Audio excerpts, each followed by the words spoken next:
Welcome back mga katambalan, mga hot topic and issue pag-usapan natin. Update po tayo kay Alden kung saan nga po dumalo itong si Alden sa naganap na event ng McDonald's.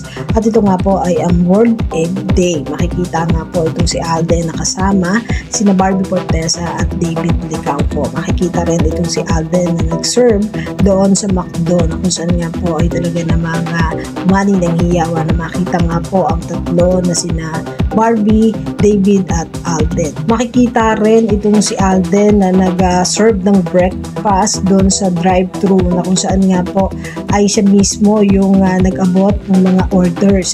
Makikita naman na napakagwapo itong si Alden habang nandun sa drive-thru na talaga namang kinakiligan ng mga nakakita sa kanya. At naging masaya naman yung naganap na event na kung saan nga po ay maraming dumalo sa McDonald's at kasama nga nitong si Alden, itong sina Barbie at David. Makikita naman na magkausap sina Barbie at Alden na talaga namang aliw na uliw sa naganap na event ng McDo.